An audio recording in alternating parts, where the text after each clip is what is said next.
A few times during video calls I saw Emma in the background. He hurriedly explained cousin Emma called to ask about the progress. When she heard I was in the neighboring city, she came over to take a look. This time, thanks to cousin Emma's help, we saved a lot of trouble. Even my dad praised me.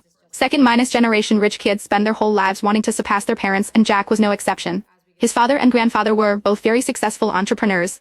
Jack wasn't that either, but he was always overshadowed by his family's reputation. He had always wanted to prove himself.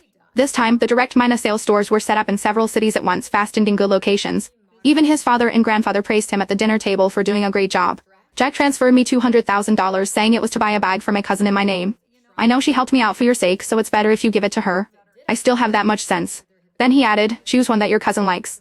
If it's not enough, I'll transfer more to you. I took out my phone and called my sister, saying as soon as the call connected. Thank you for helping my boyfriend. He says he wants to buy you a bag around $200,000 th. Do you have any preferences, or should I just transfer the money to you?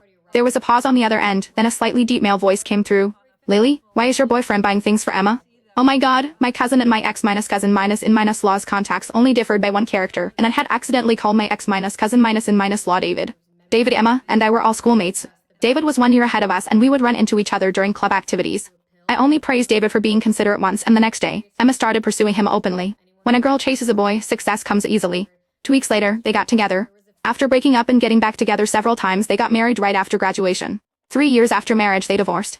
To avoid any misunderstanding from this big spender who still sends my sister a monthly living allowance, I quickly explained, no, she helped my boyfriend with something big. But we should thank you too, brother minus in minus law. This time, my boyfriend's direct minus sales snack brand relied entirely on your resources. I thought she was being ambitious and planning to open her own business, but it turns out it's for your boyfriend. She's more attentive to him than she ever was to me. Before I could respond, he continued. Alright, I get it. I'll buy the bag for her. You keep the money for yourself. I returned the money to Jack, telling him that my brother minus in minus law said not to worry about it. He seemed a bit puzzled. Isn't he your ex minus brother minus in minus law? Why is he still so involved? He's her meal ticket. Where do you think all those designer brands and high minus and lifestyle of my cousin come from? Jack's expression became a bit unnatural. Seeing me looking at him, he added, I see. That night, Emma came to my place again. She had been drinking and was sitting on the sofa with a flushed face, arguing with me.